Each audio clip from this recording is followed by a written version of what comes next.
నమస్తే, welcome to our channel. ప్రస్తుతం social మీడియాలో ట్రెండ్ అవుతున్న పికిల్స్ సంబంధించిన ఇష్యూ గురించి మనం డిస్కస్ చేద్దాం. అయితే వాళ్ళు చేస్తున్న బిజినెస్ తప్పు కాదనే చెప్పాలి, కాకపోతే వాళ్ళు బిహేవియర్ తప్పనే చెప్పొచ్చు. కస్టమర్తో వాళ్ళు బిహేవ్ చేసిన విధానం కావచ్చు, ఈ ఆడియో లీక్స్ ఏవైతే లీక్ అయినాయో అవన్నీ ఒకసారి చూసే ప్రయత్నం చేద్దాం. ఫస్ట్ ఆడియో వినే ప్రయత్నం చేద్దాం.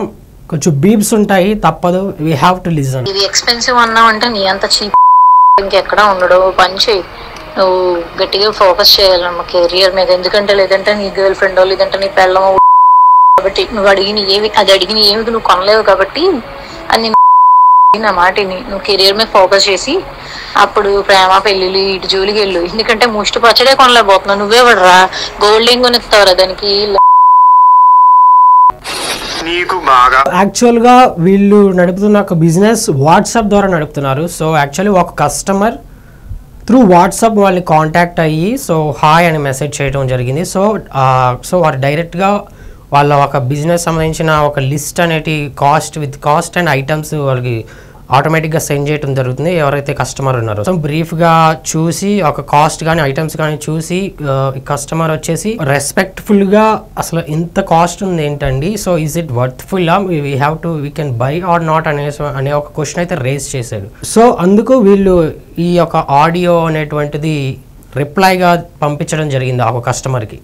సో ఎంతవరకు కరెక్ట్ అని మీరు చెప్తారు? సో చెప్పండి, మీరు చూసే వ్యూవర్స్ కానీ మీరు ఎట్లా ఆలోచించవచ్చు. ఫస్ట్ ఆడియోలో తన ఒక వాయిస్ మెసేజ్ మనం చూస్తే కనుక నువ్వు అసలు ఈ పికిల్సే కొనలేబడివి, నీ ఒక పెళ్ళాంకి నువ్వు బంగారం కనీసం కొనగలవా అనే ఒక అబ్యూజ్డ్ వర్డ్స్ యూజ్ చేస్తూ కస్టమర్ని దూషించడం జరిగింది. ఇటువంటి ఒక బిజినెస్ చేసే వాళ్ళని మనం ఏ రకంగా చూడొచ్చు మీరే గ్రహించాలి. సో చూసే వ్యూవర్స్ కానివచ్చు ప్రతి ఒక్కరు కూడా ఒక బిజినెస్ పెట్టడం ఒకటే మాత్రమే కాదు, సో కస్టమర్తో ఎలా బిహేవ్ చేయాలనేటువంటిది కూడా తెలుసుకోవాలి. సో ఒక కస్టమర్ ఏదైతే తన కష్టపడిన సంపాదన ఏదైతే ఉంటుందో అది ఒక ప్రోడక్ట్ మీద పెట్టాలన్నా, ప్రోడక్ట్ని బై చేయాలన్నా ఖచ్చితంగా ఆలోచిస్తారు. They will question also. So ఎవరైతే బిజినెస్ ఎవరైతే నడుపుతారో వాళ్ళు they have to be answerable to the particular customer అనే చెప్పాలి. సో సెకండ్ ఆడియో వినే ప్రయత్నం చేద్దాం ఏదైతే లీక్ అయిందో. పిచ్ మోహన్ నానా, ఈ తక్కువ ప్రైస్ కూడా నువ్వు భరించలేను, high cost, too much cost, expensive అంటున్నావు అంటే నీ దరిద్రం ఏ రేంజ్ లో ఉందో నేను అర్థం చేసుకోగలను. నా మాటిని 4 ఇళ్లలో చూసుకుని పాస్ పని చేసుకుని బతుక్కో ఇల్లు.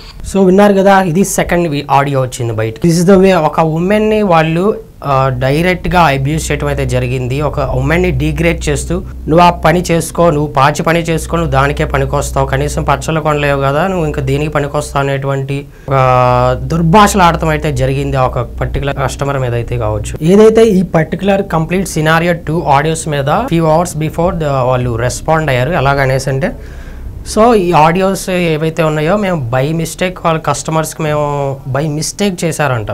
లైక్ వినేవాళ్ళు ఏమైనా పిచ్చోళ్ళు అనుకుంటున్నారో ఏంటో కానీ నాకు తెలియదు కానీ సో బై మిస్టేక్ సెండ్ చేసామని చెప్తున్నారు. సో ఎంతవరకు నమ్మొచ్చు వీళ్ళని? ఏ బిజినెస్ అయినా కావచ్చు, ఉండవచ్చు, అది ఎలాగా అనేది సక్సెస్ అవుతుందంటే వే ఆఫ్ ప్లానింగ్ కానీ వే ఆఫ్ యాక్షన్ కానివ్వచ్చు, ఒక విజన్ అనేటువంటిది ఉంటే ఖచ్చితంగా ఏ బిజినెస్ అయినా సక్సెస్ అవుతుంది ఖచ్చితంగా. కానీ ఈ టైప్ ఆఫ్ బిహేవింగ్ అనేటువంటిది పనికిరాదనే చెప్పాలి యాక్చువల్లీ. సో ప్రతి బిజినెస్లో అయినా కానివచ్చు కస్టమర్తో బిహేవియర్ ఉండటం అనేది ఒక మేజర్ రోల్ అనేది ప్లే చేస్తుందని చెప్పాలి. యాజ్ అన్ ఇండివిజువల్గా నేను ఈ మాట్లాడి ఒక వీడియో చేయడం అయితే జరిగింది. సో ఇట్లాంటివి ఇంకా రిపీట్ అవ్వకూడదని కోరుకుందాం. అండ్ ఇది ఒక లెసన్ అనే చెప్పొచ్చు. బిజినెస్ అయినా కావచ్చు, ఇట్లాంటివి చేయడం ఎంతవరకు కరెక్ట్